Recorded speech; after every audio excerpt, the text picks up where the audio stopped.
É uma ironia trágica da história humana, sabe? Com certeza. Como é possível que um grupo de pessoas que acabou de cruzar um oceano inteiro, abandonando casas e terras simplesmente para escapar da opressão... E arriscando a própria vida nisso, né? Exato. Como eles chegam a seu destino e quase imediatamente começam a prender e a banir aqueles que discordam deles. É o famoso caso das vítimas de ontem se transformando nos opressores de hoje. Pois é. E esse é o paradoxo central da nossa imersão. Mas olha, antes de darmos qualquer passo nessa investigação de hoje, temos uma saudação muito especial. Ah, sim, muito importante. Uma saudação super calorosa dedicada especificamente aos ouvintes do canal Voz do Remanescente. É um privilégio enorme ter cada pessoa que acompanha esse trabalho unida a nós hoje. O tom da nossa conversa aqui é de profundo propósito espiritual e, claro, de comunhão. Sem dúvida alguma. É uma alegria imensa compartilhar esse espaço com uma comunidade tão engajada em buscar as verdades mais profundas. Nossa missão hoje exige essa dedicação. Com certeza exige. Porque o que nós vamos analisar não é apenas um registro histórico empoeirado, sabe? Longe disso. Nós vamos nos aprofundar no capítulo 16 do livro O Grande Conflito, que é intitulado O Mais Sagrado Direito do Homem. E o que o espírito de profecia relata nessas páginas é algo extremamente vivo para os nossos dias. Muito vivo. O objetivo aqui não é repassar uma linha do tempo sobre os reformadores ou os peregrinos, tipo aula de escola. Não, não. Nós queremos entender os mecanismos por trás dessas histórias. Exatamente. Qual foi o alto preço pago pela liberdade de consciência? Por que a estagnação espiritual é tão letal? E, principalmente, por que a mistura entre poder humano e religião sempre termina em um desastre absoluto? Sempre termina. Invariavelmente. E para começarmos a entender o peso e o valor inestimável dessa liberdade, a gente precisa voltar ao ponto onde ela foi roubada pela primeira vez. Logo após a Reforma Protestante, certo? Isso. O texto da pena inspirada nos leva para a Inglaterra daquele período. A Igreja Anglicana havia tomado uma decisão que, na superfície, até parecia estratégica. Como assim, estratégica? Eles renunciaram às doutrinas principais do romanismo, mas decidiram reter muitas das suas formas, dos seus costumes e das suas cerimônias, para diminuir o abismo, digamos assim. Entendi. E aqui eu preciso fazer o papel de advogado do diabo, porque em quase qualquer outro contexto da vida humana... Na política, na diplomacia... Sim. Tentar construir uma ponte e ceder um pouco é visto como algo super positivo. A justificativa deles era que essas cerimônias não eram essenciais e não eram expressamente proibidas na Bíblia. Exato, era esse o argumento. Então, por que manter essas tradições com o intuito de facilitar a conversão das outras pessoas foi considerado o princípio da apostasia pelos puritanos? Por que tanta resistência? Essa é a pergunta fundamental. A resposta está na diferença gigante entre as regras da sociedade humana e as regras do culto divino. Faz sentido. Os puritanos rejeitaram essa ponte porque compreenderam um princípio inegociável. Deus já estabeleceu em sua palavra as regras para a adoração. A mente humana não tem a jurisdição de acrescentar ou de tirar nada. Não cabe a nós editar o manual, né? Perfeito. O que a pena inspirada aponta de forma brilhante é que o cerne da grande apostasia é justamente esse. É procurar fazer da autoridade da igreja um suplemento da autoridade de Deus. Ou seja, o perigo não está apenas em negar a Bíblia abertamente. Não, de forma alguma. O perigo está em achar que a Bíblia é insuficiente e precisa de melhorias humanas. Exatamente. Historicamente, o papado começou ordenando o que Deus não tinha proibido. E o resultado disso? O resultado inevitável, séculos depois, foi acabar proibindo o que Deus havia explicitamente ordenado. Caramba, é uma ladeira escorregadia. Muito. Os puritanos viam esses costumes retidos pela Igreja Anglicana como as mesmas correntes da escravidão espiritual da qual haviam acabado de escapar. Para eles, o culto não era um espaço para concessões diplomáticas. O problema prático disso é que a Igreja Oficial da Inglaterra, que, lembrando, tinha o peso brutal da autoridade civil por trás dela. O rei era o chefe da igreja. Pois é, eles não estavam interessados em debates teológicos. A assistência aos cultos oficiais era exigida por lei. Obrigatoriamente. Fazer uma reunião de oração não autorizada era crime, passível de prisão, de exílio e até de morte. Uma perseguição terrível. E aí o monarca inglês no início do século XVII basicamente deu um ultimato. Ou os puritanos se conformavam com a religião do Estado, ou seriam expulsos do país. E isso forçou uma decisão de vida ou morte.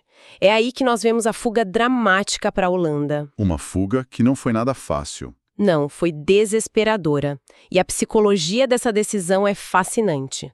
Estamos falando de pessoas que eram, em sua esmagadora maioria, agricultores. Homens do campo. Sim, homens de meia idade que conheciam apenas o cultivo da terra em seu país natal. Ao fugirem, deixaram para trás suas casas, seus bens, seu ganha-pão. Tudo o que conheciam. Tudo. Ao chegarem na Holanda, encontraram um idioma estranho, costumes diferentes e, para não passarem fome, foram obrigados a aprender ofícios mecânicos pesados. Trabalhar em fábricas, moinhos, algo totalmente estranho à natureza deles. Exato, uma adaptação brutal. Sabe, quando eu leio sobre a tentativa da Igreja Anglicana de reter costumes de Roma para agradar a quem estava de fora, me vem uma analogia muito clara. Qual? É como tentar misturar água pura e cristalina com lama, sob a desculpa de atrair quem está acostumado com a lama. Nossa, perfeita essa imagem. Porque, no fim do processo, você não purificou a lama. Você simplesmente destruiu a água pura. Exato. E lendo sobre esses puritanos que se recusaram a beber dessa água misturada, a pergunta que fica martelando na minha cabeça é outra. Manda. Como essas pessoas que perderam o conforto básico, a carreira e a pátria, e que agora faziam um trabalho braçal pesado em terra estrangeira, como elas conseguiam não murmurar? O texto diz que eles enfrentaram a situação animadamente. Como isso é possível na prática? Olha, se a gente puxar esse fio para a nossa realidade espiritual de hoje, a resposta revela um contraste doloroso com a modernidade. Em que sentido? Para aqueles peregrinos, a paz de uma consciência limpa diante de Deus tinha um valor infinitamente superior a qualquer conforto mundano. Eles sabiam que eram peregrinos. Exatamente, peregrinos na terra. Eles encontravam a alegria na comunhão espiritual tranquila. O relato do espírito de profecia afirma que, em meio a tantas agruras, o amor e a fé deles cresciam e que anjos caminhavam ao lado deles. Que imagem poderosa. E hoje? Hoje nós enfrentamos a mesmíssima tentação de lançar pontes com o mundo. A mesma água com lama. Sim. Existe uma pressão silenciosa e constante para suavizar as verdades bíblicas, para adotar métodos, músicas e formas do mundo. Tudo isso apenas para que a mensagem pareça mais palatável ou popular, né? É o canto da sereia da acomodação. O mundo basicamente diz, seja um pouco menos radical, ceda nos detalhes e nós toleraremos você. Mas o preço dessa tolerância é altíssimo. É a perda da presença genuína de Deus. O conforto e a aceitação que o mundo oferece nunca podem substituir a paz profunda de estar em plena harmonia com a vontade do Criador. Os peregrinos entenderam que preservar a pureza do culto compensava o trabalho pesado e o exílio. Isso é muito forte. Só que a fuga para a Holanda resolveu apenas o problema imediato da sobrevivência, não é? Sim, ficar ali não era o destino final. A verdadeira jornada exigia que eles avançassem não apenas geograficamente, em direção ao novo mundo. Eles precisavam avançar teologicamente. A fuga não podia ser um fim em si mesma. E é nesse ponto que entra uma das mentes mais lúcidas dessa história, que é o pastor João Robinson. John Robinson. Conta mais sobre o papel dele? Ele é uma figura central porque diagnosticou o maior perigo que ameaçava o protestantismo daquela época. Ele não pôde embarcar com o grupo que partiu no navio rumo às Américas, mas reuniu a congregação e fez um discurso de despedida. Um discurso histórico. Muito. Um discurso que redefine o que significa ser guiado por Deus. O espírito de profecia registra as palavras de Robinson, e o que ele diz é um diagnóstico cirúrgico. Ele lamenta profundamente a condição das igrejas reformadas, que, segundo ele, haviam entrado em um estado estacionário. Pararam no tempo. Totalmente. O argumento dele foi o seguinte: os luteranos não conseguem dar um passo além do que Lutero viu. E os calvinistas fincaram os pés e se recusam a sair do ponto exato onde Calvino parou. O que é uma tragédia para a busca da verdade. E o apelo de Robson foi um choque de realidade. Ele afirmou ter certeza absoluta de que o Senhor tem mais verdade e luz a irradiar de sua palavra. Mais luz, essa é a chave. Sim. Ele implorou para que os peregrinos pesassem e comparassem qualquer nova luz com as Escrituras, porque seria ilógico pensar que o mundo cristão, saindo de séculos de densas trevas, pudesse ter alcançado um conhecimento teológico perfeito logo de cara. O que Robson estava articulando ali é o princípio vital da verdade progressiva. Verdade progressiva. A ideia de que a revelação divina e a compreensão humana dessa revelação não são um evento estático. É um caminho contínuo. A luz divina é concedida de forma gradual à medida que a mente humana tem capacidade de absorver e viver essa luz. Faz todo sentido. E quando uma igreja ou um indivíduo decide que já sabe o suficiente, a estagnação se instala. E a estagnação, veja bem, é o primeiro estágio da morte espiritual. Sabe, para visualizar isso, eu gosto de imaginar um grupo de pessoas tentando escalar uma montanha gigantesca e encoberta por neblina. Boa analogia. Eles passam por um vale escuro, começam a subir com muito esforço e finalmente chegam ao primeiro platô. É um lugar agradável, o ar é mais puro, a vista é bonita. Dá vontade de ficar ali, né? Exato. Se eles armarem as tendas ali, sentarem nas pedras e disserem: pronto, chegamos, nossos líderes nos trouxeram até aqui e isso basta. Se fizerem isso, eles vão perder a vista espetacular e a clareza absoluta que só existe no pico da montanha. Verdade. Mas pensando na mentalidade de quem ouve isso hoje, surge uma provocação natural. Não é muito mais seguro e até prudente nos apegarmos apenas àquilo que os grandes pioneiros do passado nos ensinaram? Por que correr o risco de buscar nova luz? Essa é uma objeção super comum.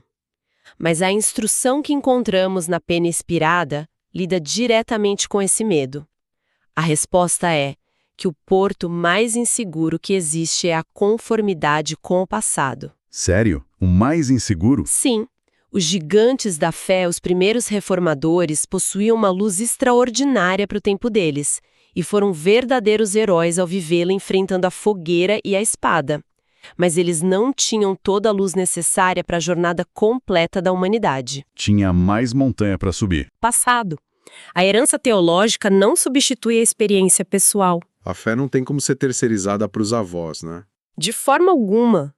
Nós necessitamos de um estudo constante, pessoal e fresco da Bíblia hoje. O próprio texto sagrado é inesgotável. Verdade. Se nós estacionarmos no conhecimento que já acumulamos, se não continuarmos cavando as Escrituras diariamente com o coração aberto, cairemos exatamente no mesmo estado de letargia espiritual que João Robinson lamentava nos luteranos e calvinistas. E esse diagnóstico nos leva diretamente àquela ironia trágica com a qual abrimos a nossa imersão. Lembra? Lembro, a questão da opressão. Sim. Porque, apesar de possuírem essa clareza incrível sobre a necessidade de buscar verdades progressivas, os peregrinos que cruzaram o oceano trouxeram escondido na bagagem um erro fatal do velho mundo. Um ponto cego colossal que custou muito, muito caro. E esse erro foi a união entre a Igreja e o Estado. Uma união perigosa. A Pena Inspirada é muito franca ao revelar que os puritanos, por mais tementes a Deus e sinceros que fossem em suas convicções íntimas, simplesmente não compreendiam o princípio grandioso da liberdade religiosa. O que é assombroso se a gente parar para pensar. Eles queriam, de forma desesperada, a liberdade para adorar a Deus segundo a própria consciência. Mas não estavam nem um pouco dispostos a conceder essa mesma liberdade aos outros que discordassem deles. Pois é. E a mecânica de como eles estruturaram a sociedade no Novo Mundo explica como isso aconteceu. Eles criaram o que a gente pode chamar de um Estado eclesiástico. Uma teocracia prática. Sim. A lei determinava que apenas os membros da igreja tinham o direito de votar no governo civil.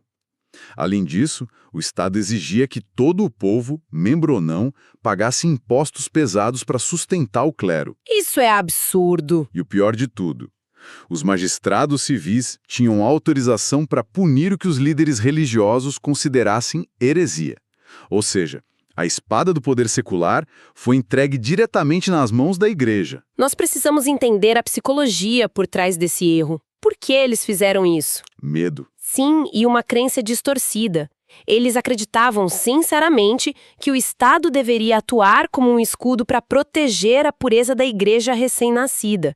Eles viam a tolerância não como compaixão, mas como fraqueza. Que loucura! Um dos principais ministros da colônia chegou a registrar que foi a tolerância que tornou o mundo anticristão. Caramba! Eles achavam que a igreja tinha não apenas o direito, mas o dever de reger a consciência alheia para evitar a proliferação do erro.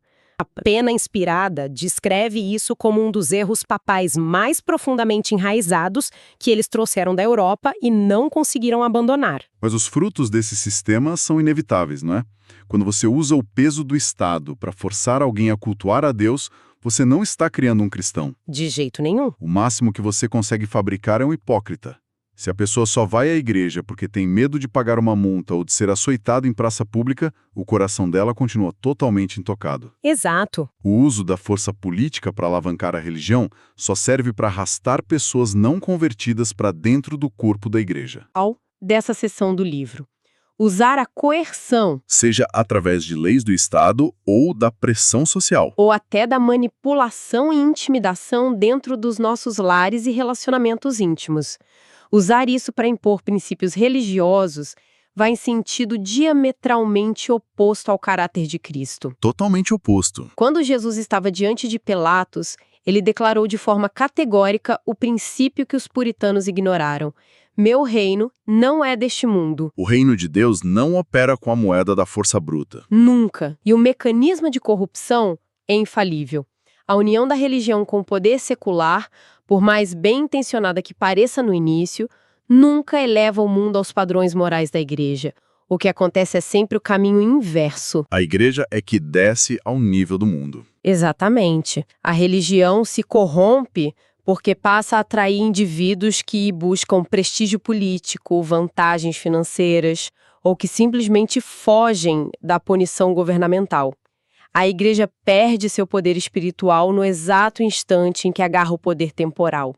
E diante do fracasso retumbante dos primeiros colonos em estabelecer um refúgio de verdadeira liberdade, fica claro que o plano original precisava de uma correção de curso dramática. Escapar do rei da Inglaterra não foi o suficiente. Eles precisavam escapar da mentalidade medieval. Eles ainda estavam presos nessa mentalidade. Estavam. E a providência divina garantiu que essa nova luz chegasse. 11 anos depois da fundação da primeira colônia, entra em cena uma das figuras mais extraordinárias dessa época, Roger Williams. Roger Williams foi um visionário cujas ideias estavam séculos à frente do seu tempo. Séculos. Ele virou a mesa, né? Completamente. Ele foi a primeira pessoa na cristandade moderna a articular e defender abertamente que a liberdade de consciência é um direito inalienável de todos. E quando ele diz todos, é todos mesmo, independentemente de qual seja o credo professado.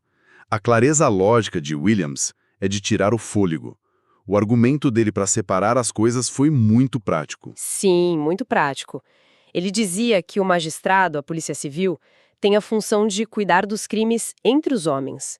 Roubo, assassinato, fraude. Mas no momento em que o Estado tenta prescrever os deveres do homem para com Deus, ele abandona a sua função legítima e entra em um território sagrado onde não tem jurisdição nenhuma. O que, como era de se esperar, causou um terremoto na colônia. Imagina.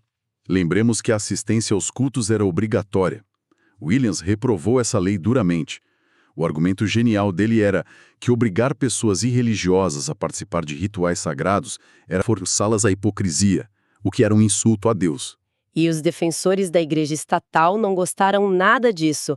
Eles tentaram rebatê-lo usando aquele argumento bíblico clássico: o obreiro não é digno do seu salário. Querendo justificar que o Estado deveria cobrar impostos do povo para pagar os salários dos pastores. Exatamente.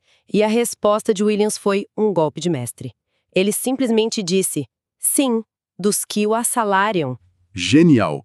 Ou seja, quem contrata é quem paga. É uma argumentação irrefutável e que expõe a fragilidade de tentar sustentar o evangelho com o dinheiro de quem não crê nele. Mas, como sempre acontece na história, a integridade inabalável tem um preço alto. O sistema não suportou ser exposto dessa maneira e Williams enfrentou a fúria das autoridades. E a sentença foi cruel. Ele foi julgado e sentenciado ao banimento total das colônias. E o detalhe aterrador que a gente não pode deixar passar é que essa sentença foi dada no meio de um inverno rigorosíssimo na Nova Inglaterra. Para evitar a prisão imediata e ser deportado de volta para a Inglaterra, ele foi forçado a fugir. Ele foi para o meio da floresta virgem, enfrentando tempestades de neve brutais. Imagina a cena. O relato dele diz que ele passou 14 semanas no deserto congelado, sem saber o que era um pedaço de pão ou o calor de uma cama. Ele dormia dentro de troncos de árvores ocas para não congelar até a morte. 14 semanas nessas condições é um milagre ter sobrevivido. E no meio desse sofrimento inimaginável, ele produziu uma frase que ecoa através dos séculos. Os corvos me alimentaram no deserto. A providência não o abandonou. Jamais. Ele sobreviveu, fez amizades e foi acolhido pelas tribos indígenas da região. E acabou fundando um novo assentamento que mais tarde se tornaria o estado de Rhode Island. E olha que incrível, esse local se tornou o primeiro estado moderno, na história, a reconhecer a verdadeira liberdade religiosa total. Um asilo absoluto dos oprimidos. Ele estabeleceu o princípio de ouro, uma igreja sem papa e um estado sem rei. Se nós olharmos para esse segmento da vida de Roger Williams através de uma lente teológica, o que emerge é uma aplicação belíssima sobre o caráter fundamental de Deus. Em que sentido? As ideias que o Williams defendia na Terra eram um reflexo exato de como o céu opera. O Criador do universo, que tem poder absoluto para forçar a submissão de cada criatura, recusa-se a fazê-lo. É o livre-arbítrio levado a sério. Sim, Deus não deseja, sob nenhuma circunstância, a adoração forçada ou fingida. O serviço prestado pelo medo de uma punição governamental ou pelo medo da rejeição social não tem valor algum no tribunal celestial. Nenhum valor. Deus pede o coração. Ele anseia por uma escolha genuinamente livre, baseada unicamente no amor e na compreensão de seu caráter. Estudar isso deveria despertar no íntimo de cada ser humano uma gratidão profunda, quase reverente mesmo, pelo direito inviolável de escolher amar a Deus de forma espontânea. Nossa, é exaltação do livre-arbítrio em sua forma mais sagrada. Mas a narrativa do espírito de profecia guarda mais um desdobramento. Um desdobramento assustador. Sim, porque ele espelha o exato momento histórico em que vivemos hoje. Quando os princípios de Rhode Island finalmente venceram, quando a liberdade religiosa e civil floresceu e se tornou a base da Constituição americana, garantindo que o Estado não estabeleceria nenhuma religião, a nação iniciou um período de prosperidade sem precedentes. E milhões fugiram da perseguição na Europa para encontrar paz no Novo Mundo. E é exatamente nesse cenário de paz que o inimigo das almas faz a sua jogada mais letal. Ele percebe rapidamente que a tática da força bruta, das multas e das fogueiras já não funcionava mais naquele novo solo. Ele precisava alterar a estratégia. E a mudança de tática foi magistral, viu? Magistral e devastadora. O que ele fez? Com a paz política e a extrema prosperidade econômica, as praias americanas começaram a receber levas de imigrantes que não buscavam mais um refúgio para a consciência. Eles buscavam apenas vantagens seculares e enriquecimento rápido. Atrás de dinheiro e conforto. Exato. O espírito de profecia detalha que, ao longo do século XIX, o mundo testemunhou uma circulação massiva e sem paralelos da Bíblia. Através das sociedades bíblicas, a palavra de Deus foi traduzida e colocada ao alcance físico de praticamente todas as pessoas. Mas aí vem o plot twist da história. Sim, o resultado prático disso foi uma tragédia silenciosa. Não houve um progresso correspondente na piedade, na consagração ou na pureza da igreja. Isso nos obriga a parar e fazer a pergunta mais incômoda de toda a nossa imersão. Qual? Como é possível que justamente a época que teve o maior acesso à Bíblia, na história da humanidade até aquele momento, tenha resultado em tamanha apatia e frieza espiritual? A resposta está na estratégia da acomodação. Satanás olhou para a história, lembrou-se dos dias do imperador Constantino e repetiu a receita. Acomodação no lugar de perseguição. Sim, se a perseguição muitas vezes age como um fogo que purifica a igreja, eliminando os hipócritas e mantendo os crentes totalmente dependentes de Deus, a prosperidade pacífica age como um anestésico poderoso. As pessoas dormem. Dormem profundamente. O formalismo, o materialismo e o orgulho começaram a entrar sorrateiramente pelas portas das igrejas, tudo perfeitamente disfarçado de religião respeitável. E as pessoas começaram a se contentar em crer naquilo que seus pais criam sem dar um único passo à frente.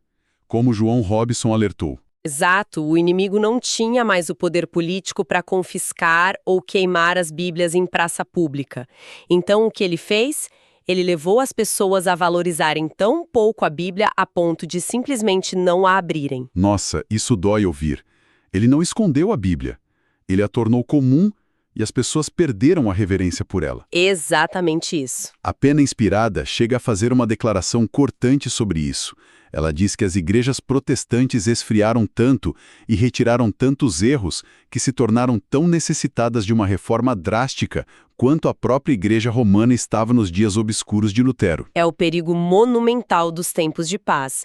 E se a gente olhar para hoje, nós temos um nível de acesso à palavra que faria os reformadores chorarem de emoção. Temos dezenas de traduções no celular a um clique de distância.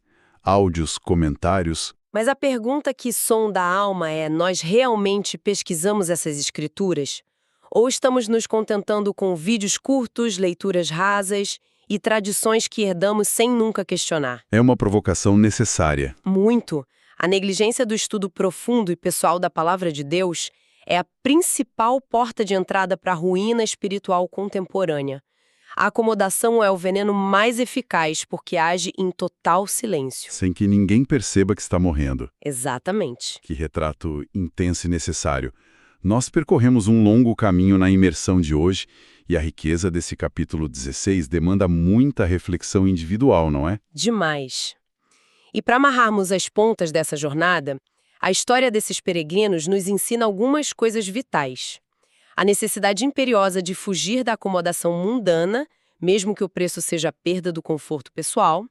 Aprendemos também o valor inestimável de abraçar a verdade de forma contínua, rejeitando o estado estacionário que paralisou as igrejas do passado. A verdade progressiva. Isso. E vimos a tragédia inevitável que ocorre quando qualquer tipo de coerção ou força civil é usada para ditar os caminhos da religião. Aquela união fatal entre igreja e Estado. Exato. E, por fim, recebemos o chamado urgente para vigiar nossas próprias vidas, para não cedermos à preguiça espiritual que o inimigo semeia nos tempos de prosperidade e facilidade. Maravilhoso. Para encerrar a nossa imersão de hoje, quero deixar uma imagem baseada em tudo que o Espírito de Profecia nos apresentou sobre o percurso da revelação. Vamos a ela. Pensemos na verdade de Deus como a água de um rio imponente que nasce no alto de uma montanha.